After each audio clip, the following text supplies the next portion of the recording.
기독교는 깨달음의 종교가 아닙니다. 기독교는 도를 행하는 종교도 아닙니다. 기독교는 예수를 믿는 종교입니다. 그 사실 굉장히 단순하죠. 예수를 믿으면 됩니다. 그렇습니다. 공부를 잘하셔도 상관없고 못 하셔도 상관없습니다. 뭐 도를 닦으셔도 상관없고 안 닦으셔도 상관없습니다.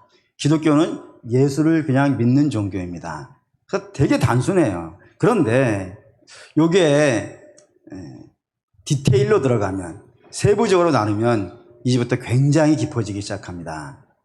어떻게 나누느냐? 그럼 예수를 믿는데 어떻게 믿어야 되냐 이거예요. 잘 믿어야겠죠. 그럼 어떻게 믿어야 잘 믿는 걸까요? 간혹 어떤 분들은 종교적인 열심이 깊으면 깊은 것이 예수를 잘 믿는 것이라 생각하시는 분들이 있습니다. 물론 종교적인 행위를 열심히 하는 것 굉장히 중요합니다. 굉장히 중요하다고 뭐 굳이 따로 말하지 않을 만큼 굉장히 중요한 것은 사실이지만, 우리의 신앙, 예수를 믿는 것의 근거로 종교적인 열심과 종교적인 뭐 특별한 행동들을 기반으로 삼으면은 위험한 일이 발생이 될 수 있다 이겁니다. 어떤 면에서 위험하냐면은 그 종교 행위 자체가, 그 행위 자체가 자기 의가 돼버리는 경우가 있어요. 자기 열심이 돼버리는 경우가 있어요. 그래서 이런 식이 되겠죠. 내가 뭐 했다. 내가 열심을 냈다. 내가 열심히 하고 내가 수고했기 때문에 이만큼 됐다라고 하면서 뭐 해달라는 거예요? 나의 공로를 인정해달라 이거죠. 근데 교회는 누구의 공로만 있는 거예요? 예수님 공로만 있는 거 아니겠어요? 예수님이 우리로 하여금 하게 하신 것이지. 우리가 힘을 낸 것은 사실 아님에도 불구하고 나의 공로를 인정하게 달라고 요청하게 되고, 그러다 보면은 내가 주인 되는 경우가 있고, 내가 주인 되는 것을 성경은 교만이라고 말하고, 그 교만은 뭐라 그래요? 패망의 선봉이라고 하잖아요. 그러니 기독교는 교만을 굉장히 경계해요. 왜? 기독교는 살리려고 하는 것인데 살리지 못하고 죽어버린다면은 그거 참 안 되는 것 아니겠어요. 그렇기 때문에 성경은 교만을 굉장히 경계하고 자기 의와 자기 열심을 중심에 놓고 신앙생활하는 것을 극도로 꺼린다 이겁니다. 그러면 우리의 신앙, 예수를 잘 믿는다고 하는 그 신앙의 근거는 어디에다가 놓아야 맞을까요? 라고 물어보면은 여러분들은 분명히 대답하실 수 있어야 됩니다. 우리의 신앙의 근거는 어디 있냐면 십자가에 있다 이거예요. 예수 그리스도의 죽음에 있다 이겁니다. 그래서 우리의 믿음이 그 십자가 위에 있을 때만이 우리의 믿음이 안전합니다. 그리고 우리의 믿음이 온전해집니다. 그리고 우리가 하는 모든 종교적인 행위도요, 가치가 생겨요. 그러니까 예수 공로 위에 있어야지, 예수 십자가 위에 있어야지, 다른 데다가 우리가 터를 쌓아버리면 말이죠, 집을 쌓아버리면은 바람 불고 풍수나면요 다 무너지는 일이 발생이 되어진다 이겁니다. 그렇기 때문에 기독교 신자는 늘 십자가를 가장 잘 알고 있어야 되고요, 십자가를 묵상할 수 있어야 되고요, 십자가를 기본적으로 만나야 돼요. 그게 없으면 안 된다 이겁니다. 그래서 오늘 제가 여러분과 함께 나누려고 하는 이 설교는 이 십자가가 얼마나 중요한가, 우리의 신앙에 있어서 얼마나 중요한가, 이 부분이 참 여러 가지로 이야기할 수 있는 것이 있는데 그 중에 한 단면을 이야기하려고 합니다. 우선 13절을 볼까요? 있습니다. 누구든지 주의 이름을 부르는 자는 구원을 받으리라. 우리 무슨 이야기하고 있냐면 구원 이야기하고 있습니다. 로마서는 누가 구원을 받는다고 되어져 있냐면 누구든지라고 되어 있어요. 다시 말해서 구원의 차별은 없습니다. 유대인이든 헬라인이든 자유인이든 종이든 남자든 여자든 어른이든 아이든 많이 배웠든 덜 배웠든 부자든 가난하든 아무 상관없이 아무 조건이 없다 이거예요. 단 누구든지는 상관없지만, 누구냐는 상관없지만 반드시 그 구원을 받는 자에게 나타나는 특징이 하나가 있으니 그 특징은 뭐라고요? 주를 부른다 이거예요. 주를 부르는 누구든지 하나님께서 구원하시는 것이 기독교의 내용입니다. 그런데 문제는, 지난주에 여러분 이걸 가지고 문제를 말씀드렸어요. 그 문제는 주를 불러야 구원을 받는데 누가 부르냐 이거예요. 누가. 이게 왜 문제가 되냐면 주를 아는 자가 없으니까 그런 거예요. 지금 죄라는 게 뭐겠어요? 하나님과 단절된 것 아니겠어요? 하나님을 모르는 거란 말이에요. 근데 모르는 자를 어떻게 부르냔 말이에요. 그래 부르려면 반드시 뭐가 있어야겠어요? 알아야겠죠. 알려면 어떤 일이 있어야 돼요? 계룡산에 들어가서 30년 돌을 닦으면 알겠냐 이거예요. 그렇지 않다 이거예요. 그렇게 해서 알 수 있다면은 도사들이 예수를 믿어야 되는 거예요. 그렇지 않잖아요. 그러니 우리가 알려면은 우리가 돌을 닦아서 아는 것이 아니고 깨달아서 아는 것이 아니고 누가 와서 가르쳐 줘야 된다고요.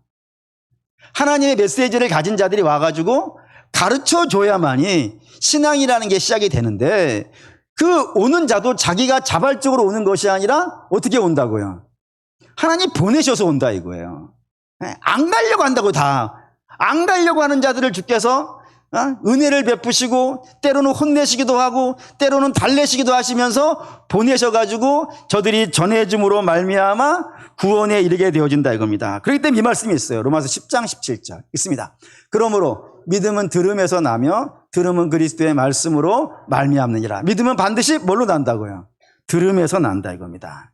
그래서 그 들음은 어떻게 일어나냐? 14절 15절 겠습니다. 그런즉 그들이 믿지 아니하는 일을 어찌 부르리요? 듣지도 못한 일을 어찌 믿으리요? 전파하는 자가 없이 어찌 들으리요? 보내심을 받지 아니하였으면 어찌 전파하리요? 기록된 바 아름답도다 좋은 소식을 전하는 자들의 발휘함과 같아 이라고요. 믿음은 들음에서 나는데 그 들음을 하나님이 보내준 자들이 와서 이야기를 해주고 선포를 하고 메시지를 전함으로 말미암아 들려지게 되어지고 그 들려진 거로 말미암아 어떤 일이 생긴다고요?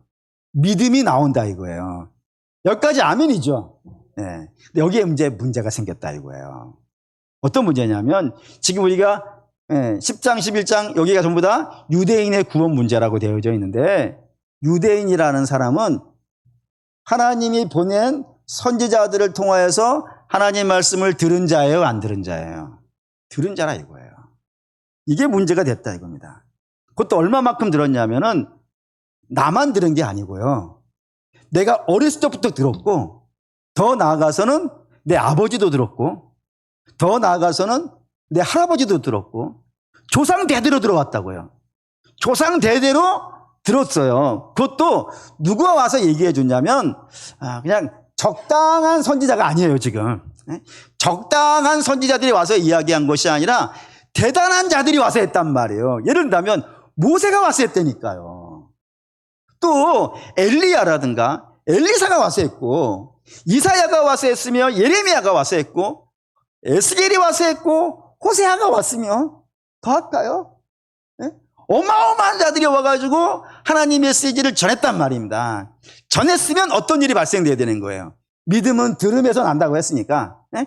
믿음은 들음에서 났으니까 와서 전했을 뿐만 아니라 전한 자들도 어마어마한 사람들이에요. 막 기적을 행하고 막 하늘에 불이 뻔쩍뻔쩍하면 전했단 말이에요. 그렇게 들었으면 이스라엘에게서는 뭐가 나와야겠어요? 믿음이 나와야죠. 맞잖아요. 믿음은 들으면서 난다고 했으니까 믿음이 나와야 정상일진데 보시죠. 이거 로마서 10장 18절 읽어가죠. 있습니다. 그러나 내가 말하노니 그들이 듣지 아니하였느냐? 그렇지 아니하니 그 소리가 온 땅에 퍼졌고 그 말씀이 땅 끝까지 이르렀도다 하였느니라고요. 하나님이 이스라엘에게 말씀을 주셨다니까요. 그것도 얼마나 많이 주셨냐면 이 땅에서 이 끝 땅까지, 북쪽에서 남쪽까지, 동쪽에서 서쪽까지 그 이스라엘 전역에다가 당신의 종들을 보내셔서 하나님의 말씀을 전했다 이거예요. 그래서 안 들을 수가 없어. 모든 땅에 다 들었어. 다 들었고 대단한 자들이 와서 전했단 말이에요. 그러면 당연히 믿음은 들음에서 난다고 했으니까 당연히 믿음이 나와야 되는데 이스라엘의 믿음이 나왔다 안 나왔다요? 안 나왔다 이거예요. 여기가 문제가 된 거예요. 믿음은 들으면 난다며. 근데 왜 믿음이 안 나와? 뭘 보면 안 나온다고 말하냐면 이것 때문입니다. 요한복음 1장 10절에서 11절 있습니다. 그가 세상은 그로 말미암아 지은 바 되었으되 세상이 그를 알지 못하였고 자기 땅에 오매 자기 백성이 영접하지 아니하였으나 분명히 메시아가 왔다 이거예요. 그것도 어떤 메시아냐면 창세기 3장에 등장하는 하나님께서 너희가 구원받을 텐데 언제 구원받냐면 여자의 후손이 너희에게 올 것이다. 이때부터 선포된 메시지예요. 창세기 때부터. 죄가 시작된 그때부터 하나님께서 여자의 후손 메시아를 보낸다고 약속하셨고 이스라엘은 그때부터 뭐만 하는 거예요? 메시아 오기를 간절히 기다렸다니까요. 그 간절히 기다리는 메시아가 나타났음에도 불구하고 저들이 그 메시아를 어떻게 했다고요? 영접하지 않았대요. 받아들이지 않았대요. 오히려 미워했고 쫓아냈으며 죽여버렸다 이거예요. 어떻게 이런 일이 발생되냐 이거예요. 어떻게? 아니 믿음은 들으면서는 안 되며. 그럼 믿음이 조상 대대로 들어왔으면 누구보다도 예수를 열렬하게 맞이해야 되는 백성들인데 저 백성들이 어떻게 예수를 몰아낼 수 있는가? 들으면서 나는 게 아니지 않는가? 이런 질문이 될 수 있잖아요. 그 질문에 대한 답이 오늘 로마서 10장 16절인데 그걸 원문으로 볼게요. 이사야 53장 1절입니다. 있죠? 우리가 전한 것을 누가 믿었느냐? 여호와의 팔이 누구에게 나타났느냐입니다. 이게 이사야가 이제부터 고난받는 종 메시아에 대한 예언을 할 거예요. 예언을 할 건데 이사야가 아무리 생각을 해봐도 내가 전하는 메시지를 이들이 내가 아무리 전해도 안 들을 것 같은 거예요. 안 들을 것 같아. 이거 도대체 누가 믿겠냐? 라고 하는 거란 말이에요. 도대체 뭘 얘기했길래 이런 이야기를 하냐면 2절 3절 있습니다. 그는 주 앞에서 자라나기를 연한 순 같고 마른 땅에서 나온 뿌리 같아서 고운 모양도 없고 풍채도 없은즉 우리가 보기에 흠모할 만한 아름다운 것이 없도다. 그는 멸시를 받아 사람들에게 버림받았으며 간고를 많이 겪었으며 질고를 아는 자라. 마치 사람들이 그에게서 얼굴을 가리는 것 같이 멸시를 당하였고 우리도 그를 귀히 여기지 아니하였도다. 딱 읽는 순간에 예수 그리스도의 모습이 쫙 보이죠? 보이죠? 근데 이 말씀은 예수 그리스도의 고난의 원인일까요? 결과일까요? 이게 중요해요. 목사님 잘 모르겠어요. 이런 표정 1부 때도 봤고 2부 때도 보고 있는 중입니다. 근데 이거 잘 구분하셔야 돼요. 이거를 결과라고 예수 그리스도의 고난의 결과라고 이 원인이라고 이해하시면 굉장히 심각한 문제가 생겨요. 어떤 문제냐면 2절 한번 다시 보이시죠. 2절. 2절에 보면 그는 주 앞에서 자라나기를 연한 순 같고 마른 땅에서 나온 뿌리 같아서 고운 모양도 없고 풍채도 없은즉 우리가 보기에 흠모할 만한 것이 없기 때문에 고난받은 거예요. 예수님이 고난이? 다시 말해서 고난받는 원인, 이걸 원인이라고 이해를 한다면 말이죠. 이거를 예수님이 당하는 고난의 원인이라고 생각한다면 예수님은 고난을 왜 받는 거예요? 자기 때문에 받는 거예요 지금. 아니 왜? 좋은 모습으로 오지. 아름다운 모습으로 왔으면 우리가 알아봤을 텐데 아름답지 않은 모습으로 왔으니까 우리가 못 알아본 거 아니야. 그러니 이 모든 우리가 주를 못 알아보고 우리가 주를 영접하지 않은 건 누구 때문인 거예요? 예수님 때문이야. 근데 당연히 아니죠. 저건 원인이 아니에요. 원인은 4절에 있고 그 4절의 원인의 결과예요. 2절 3절은. 그럼 원인 보시죠. 4절 있습니다. 그는 실로 우리의 질고를 지고 우리의 슬픔을 당하였거늘 우리는 생각하기를 그는 징벌을 받아 하나님께 맞으며 고난을 당한다 하였노라 라고 하면서 여기 원인이 등장했습니다. 그 원인이 무엇이냐면 질고라고 하는 단어를 썼어요. 우리의 질고 때문에 그가 우리에게 미움받았다고요. 그 여기 질고라는 뜻이 이제 궁금해지잖아요. 근데 이게 우리가 안 쓰는 말이니까 못 알아듣지만 사실은 굉장히 쉽게 알고 있는 말입니다. 그 질고라는 단어가 우리식으로 표현한다면 지금 쓰는 말로 표현한다면 질병이에요. 우리에게 병이 있다 이겁니다. 우리 안에 병이 있다고요. 그 병이 우리의 눈을 가려버렸다고요. 우리의 마음을 삐뚤게 했다고요. 우리의 입술을 뒤집어 놨다고요. 그래서 우리에게 좋은 게 안 나오는 거예요. 그 병 때문에. 그럼 여러분 그 병이 뭐겠습니까? 그게 바로 죄입니다. 그 죄로 말미암아 우리의 눈이 가려졌다고요. 우리의 입이 독사의 여가 됐고 우리의 손이 예수님을 때렸다고요. 그렇게 맞다 이겁니다. 다시 말해서 이사야는 우리에게 오시는 메시아를 우리가 알아보지 못하는 것은 예수님 때문이 아니고 우리 때문이야 라고 이야기하는 거예요. 그런데 이스라엘은 이게 우리 때문이 아니라 그러는 거예요 지금. 전통적으로 우리는 그런 사람이 아니야. 그렇기 때문에 이스라엘은 우리 때문이야 라고 얘기하는데 이스라엘은 우리는 잘했어 이렇게 얘기하니까 서로 말이 어떻게 되는 거예요? 안 맞는 거예요. 안 맞으니까 안 믿는 거예요. 그럼 이스라엘은 왜 자기들은 문제가 없다고 생각할까요? 이 말씀 때문입니다. 신명기 30장 15절 읽을게요. 보라, 내가 오늘 생명과 복과 사망과 화를 내 앞에 두었나니 했다 이겁니다. 지금 이게 율법에 시작되는 이야기예요. 그 율법이 시작되어질 때 하나님께서 이스라엘에게 생명과 복과 사망과 화가 내 앞에 있어. 그러니 내 앞에 있으니까 너희는 뭐를 붙잡으라고요? 사망과 화를 붙잡으면 안 되는 거 아니겠어요? 생명과 복을 붙잡으라고. 어떻게 해서? 하나님 말씀을 순종하여서. 그 율법을 지킴으로 말미암아 너희는 생명과 복을 붙잡아야지. 하나님 말씀을 붙잡지 않고 하나님 말씀대로 살지 아니하면 너희는 어떻게 된다고요? 사망과 화가 임한다 이거예요. 그러니 생명과 복, 사망과 화가 일어나는 원인은 어디에 있는 거예요? 나한테 있는 거죠. 맞잖아요. 다 누구 하기 나름? 나 하기 나름이에요. 그게 율법이라니까요. 나 하기 나름이에요. 내가 잘하면 생명과 복을 받고 내가 못하면 사망과 화를 당하는 거예요. 이게 모든 세상의 모든 열방들은 아닐 수 있겠지만 최소한 누구는 우리 유대인들은 이게 된다 이거예요. 되니까 하나님께서 명령하신 거 아니겠는가.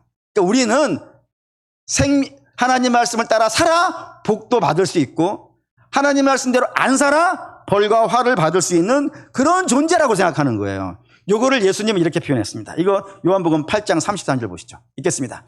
그들이 대답하되 우리가 아브라함의 자손이라 남의 종이 된 적이 없거늘 어찌하여 우리가 자유롭게 되리라 하느냐. 이 말씀 앞에 뭐가 있냐면 진리를 알지니 진리가 너희를 자유케 하리라 라고 얘기했어요. 이 진리는 예수님이고 너희가 나를 알게 되어지면 참으로 자유를 얻을 것이다 라고 얘기했을 때 이 유대인들이 뭐라고 했냐면 우리는 종된 적이 없는데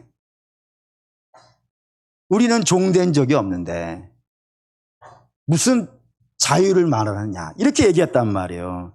그 말은 이제 이런 겁니다. 우리는 사실 이스라엘은 애굽의 종된 적도 있고 바벨론의 종된 적도 있어요. 그러니까 육체의 종을 말하는 게 아니에요.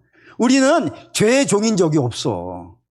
그래서 우리는 죄에 갇힌 적이 없기 때문에 그러니까 종이라는 건 어떤 거예요?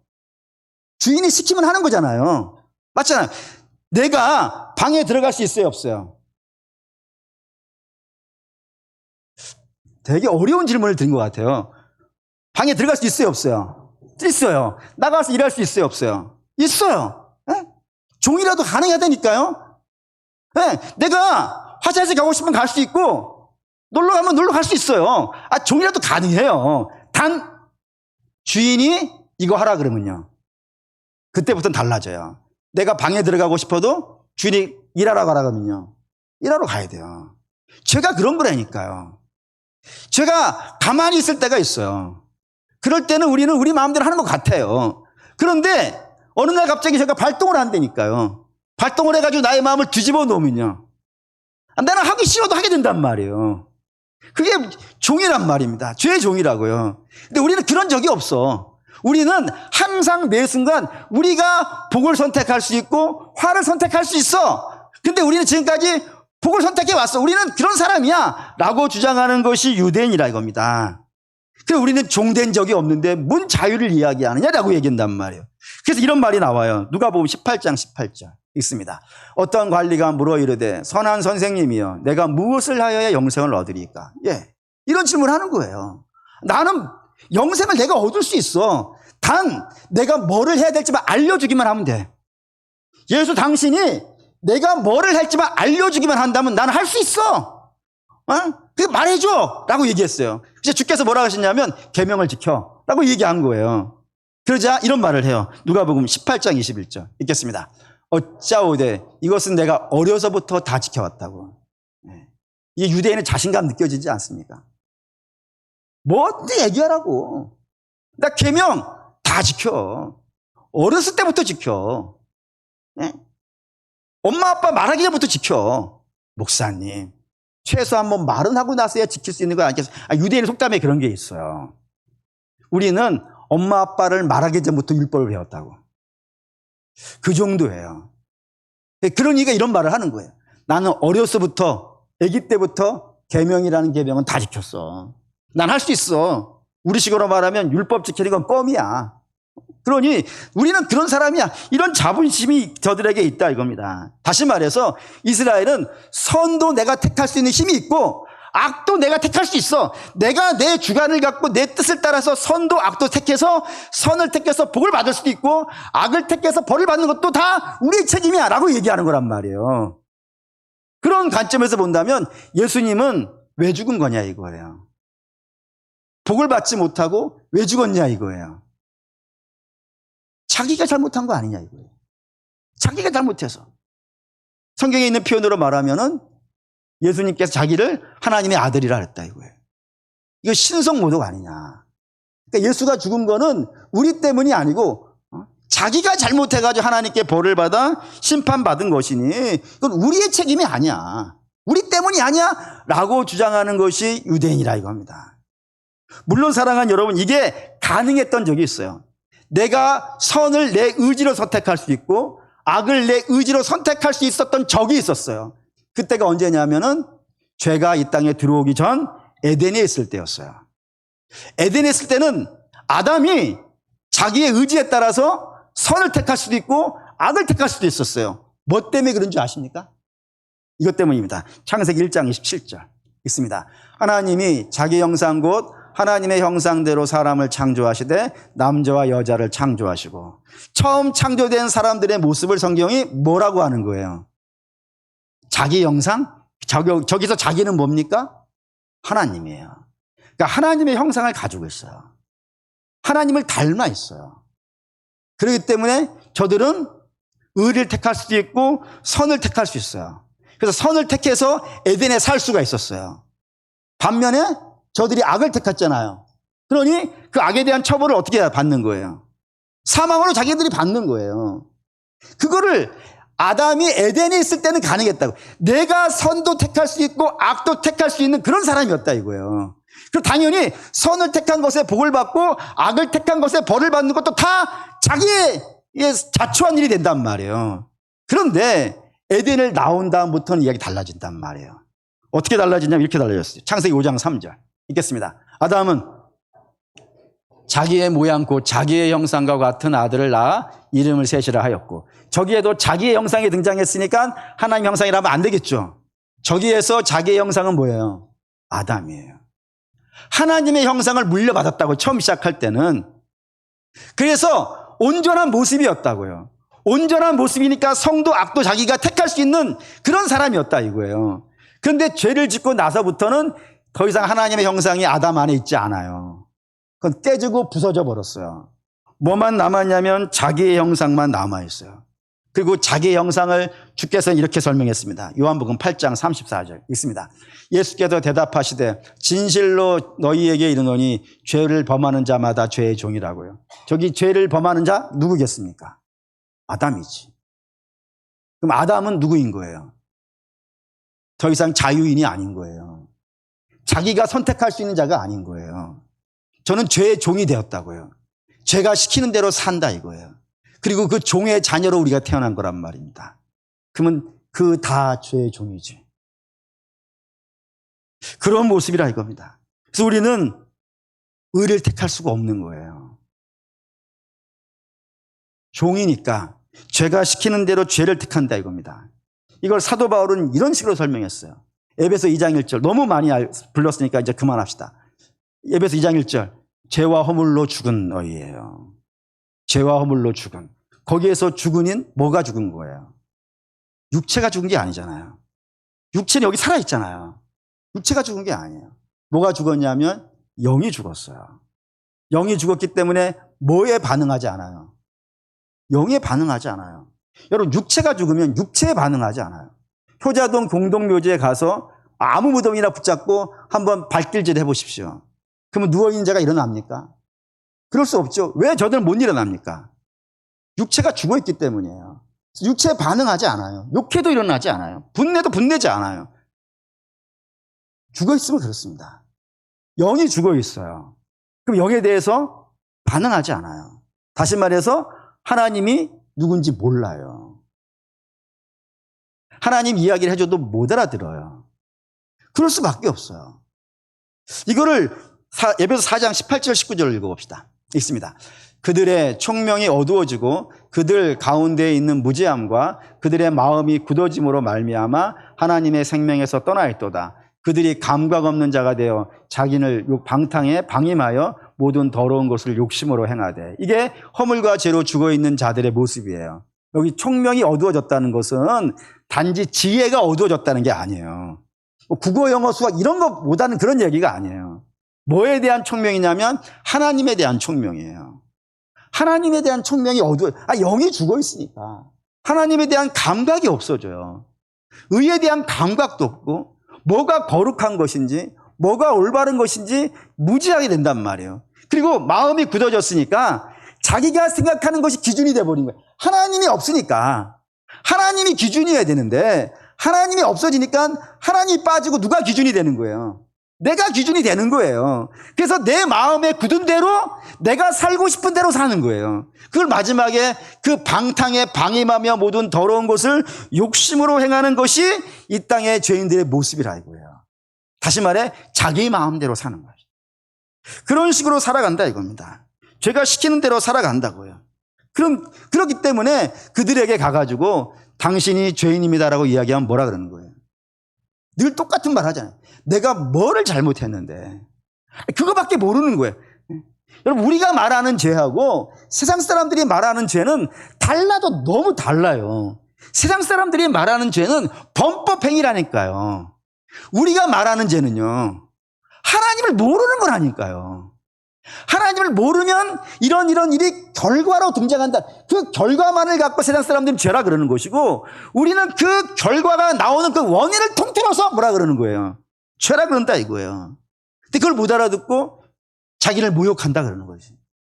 우리는 당신이 지금 하나님을 모르는 상태니까 하나님을 알아야 됩니다. 이렇게 얘기하고 있는데 자기를 모욕한다고 생각해가지고 욕하고 공격하고 때리는 그런 일들이 발생되어진다 이거예요. 그게 유대인의 모습이라 이겁니다. 그러니까 유대인은 복음을 모르는 게 아니에요. 그들에게 위대한 예언자라고요. 이사야는 신약 예언자가 아니에요. 구약 예언자가 지금 예수를 말하고 있다니까요. 예레미야도 그렇다니까요. 예레미야도 하나님께서 옛 언약 말고 새 언약을 맺을 텐데 옛 언약은 돌에다 쓴 것이고 그게 계명이고 새 언약은 너의 마음판에 쓸 거야 라고 하면서 이 구원의 이야기를 한단 말이에요. 이사야도 에스겔도 하나님이 새로운 예루살렘 성전을 지을 텐데 그 성전은 건물이 아니에요. 예수 그리스도의 모습이라고요. 그런 이야기들 복음을 끊임없이 이야기하는데도 불구하고 저들이 어디 아래 갇혀 있으니까 죄 아래 갇혀 있으니까 복음을 이야기해줘도 못 알아듣는 그런 일들이 발생되어진다 이겁니다. 그리고 마음은 굳어져가지고 하나님이 아무리 어떤 이야기를 해도 하나님께로 마음을 돌리지 않고 자기 마음대로 살아가다가 결국에는 어떻게 되는 거예요? 욕심을 따라 살아왔으니 욕심이 죄를 낳고 죄가 사망을 낳으니 결국에는 그 욕심 따라가는 자한테 어떻게 되는 거예요? 죽는 거예요. 그게 죄의 결과예요. 근데 이게 무서운 이유는 그 죄를 성경은 무적행위라고 불러요. 무적행위라는 건 한자인데 없을 무자에 바닥저자이고 동굴갱자예요. 바닥이 없는 동굴이에요. 그리고 떨어지는 거예요. 그게 죄에 빠지는 거예요. 그러면 다시 올라올 수가 없는 거예요. 왜냐하면 최소한 다시 올라오려면 떨어지는 것이 어떻게 돼야 돼요? 멈춰야 올라올 거 아니겠어요? 우리가 날개가 있으면 안 떨어져도 올라올 수 있겠지만 우리가 날개가 없는 이상은 떨어지면 다시 올라오기 위해서는 바닥이 있어야 올라오지 않겠어요? 아니 뭐 증권하시는 분 알잖아요. 바닥을 쳤어요. 물론 우리는 잘 안 하지만 목사님 그거 알고 있으면 저녁이나 사 먹겠어요? 하겠지만 바닥이 있어야 올라올 텐데 바닥이 없으니까 올라올 수 없는 것이 그게 죄의 구덩이에요. 그러니까 사람은 아무리 애를 써도 이 바닥에서 죄의 구덩이에서 올라올 수가 없어요. 그런데 여기에서 십자가가 등장하는 겁니다. 주께서 이 죄의 문제를 해결하기로 하신 거예요. 어떻게? 죄의 삭은 사망이니 그 사망을 우리가 내놓을 수 없기에 속죄양을 끌고 오시는 거란 말이에요. 그 속죄양이 예수 그리스도예요. 아들을 내어주시는 겁니다. 아들을 내어주셔서 하나님을 모르는 자들이에요. 하나님을 아는 자들이 아니라 하나님을 아는 자가 하나도 없다고 했으니까. 하나님을 찾는 자가 아무도 없다고 그랬으니까. 그 아무도 찾지 않는 자들을 위해서 하나님께서 저들을 구원하기 위하여 아들을 내어주시는 거예요. 그리고 저 아들이 사망의 짐을 당신이 지는 거예요. 그래서 십자가에 달려 죽는 것이고, 죽어서 거기 나오는 피로 당신의 택한 백성을요 씻는 거예요. 씻으면 그제서야 그 죄에 갇혀있던 자들이 어떻게 되는 거예요? 풀려 나오는 거예요. 풀려 나오면 어떤 일이 발생되겠어요? 그제서야 자기가 어디에 살았는지를 알아요. 어둠에 거해 있는 사람은 어둠이 어둠인지 모르잖아요. 어둠은 언제 어둠인 줄 알아요. 빛이 들어와야 알아요. 빛 아래 있어야 어둠이 뭔 줄 알아요. 어둠 안에 있는 사람은 그냥 어둠이 그냥 일상이에요. 그렇잖아요. 죄 아래에 있는 사람은 그건 죄가 일상이기 때문에 죄인지를 몰라요. 죄에서 벗어난 사람이 뭐를 알아요? 죄를 알아요. 내가 얼마나 비참한 상태에 있었는지. 그리고 비참한 상태에 있는 걸 알았으니까 이제 뭘 할 수 있겠어요? 회개할 수 있어요. 회개는 구원받은 자가 하는 거예요. 구원받은 자가 자기가 이때까지 어떻게 살아왔는지를 알아서 하나님 앞에 애통한 마음으로 기도하는 거예요. 그리고 그렇게 애통한 마음으로 기도한 걸 주께서 씻어주신다 이겁니다. 그리고 그 위에다가 뭐를 부으시는 거예요? 성령을 부으시는 거예요. 그럼 성령이 임하면 비로소 우리 안에 무너지고 깨어졌던 하나님의 형상이요 회복이 되는 거예요. 그래서 하나님의 형상이 성령으로 말미암아 회복이 되어지면 어떤 일이 벌어지겠어요? 이제부터 역사가 시작되는 거예요. 이제부터 듣는 말씀들이 다 뭐가 되는 거예요? 믿음이 되는 거예요. 주께서 제자들에게 이런 말씀하셨어요. 주께서 이 땅에 오셔서 제자들에게 막 말씀을 하시고 나서 내가 너희에게 이 말을 다 하지만 너희가 지금은 감당이 안 될 거야. 알아도 모를 거야. 실제로 그렇죠. 저들이 예수님이 십자가 달릴 때 다 어떻게 해요? 다 도망가잖아요. 들었는데 그 말씀을 들었는데도 불구하고 그게 믿음이 안 된단 말이에요. 근데 그게 들은 말씀이 언제 믿음이 되냐면 저들이 십자가를 만난 다음이란 말이에요. 내 죄가 얼마나 큰지를 안 다음이란 말이에요. 그제서야 비로소 하나님 앞에 애통한 마음을 갖고 기도하게 되어졌고 우리 주께서 저들에게 은혜를 베푸시사 그때부터 믿음의 역사가 시작이 되어졌다라고 되어져 있다 이겁니다. 그리고 사랑하는 여러분 결론합시다. 기독교 안에는 위대한 윤리들, 아름다운 윤리들이 어마어마하게 많이 있어요. 또한 거룩한 행위들도 엄청나게 많이 있어요. 그런데 그 윤리와 그 거룩한 행위가 저와 여러분을 구원으로 이끌지 않습니다. 우리를 구원으로 이끄는 것은 십자가입니다. 그렇기 때문에 사랑하는 성도 여러분, 저와 여러분들은 십자가를 만나야 돼요. 실 바늘에 어떻게 뭐라 하지? 바늘 허리? 뭐라 해야 되나? 실을 바늘 아닌데 실을 바늘 허리에 묶어 못 쓴다 그러죠. 대충 이야기해도 알아듣는 능력이 저와 여러분에게 있기를 바랍니다. 그렇잖아요. 아무리 급해도 실을 바늘 허리에 묶어가지고 할 수는 없는 거 아니겠어요. 기본은 가장 먼저는 실을 바늘에 넣어야 되는 거 아니겠어요. 신앙도 그래요. 뭐를 하는 게 중요한 게 아닙니다. 뭘 하는 게 중요한 게 아닙니다. 가장 중요한 거는 저와 여러분이 얼마나 큰 죄인인지를 아는 겁니다. 그걸 어디서 알 수 있어요? 어디서 가면 어디를 보면 우리가 죄인인지를 드러나겠습니까? 십자가밖에 없는 거예요. 그러니 신앙생활을 가장 잘하기 위해서는 십자가 예수를 만나야 돼요. 그리고 나서 부활의 예수예요. 십자가 없는 부활은 없는 거예요, 여러분. 그래서 십자가를 만나서 내가 얼마나 악한 자인지를 알고 우리 주님이 얼마나 위대한 분인지를 알게 되어진다면 자기의 고집을 주장하겠습니까? 자기 뜻대로 살려고 하겠습니까?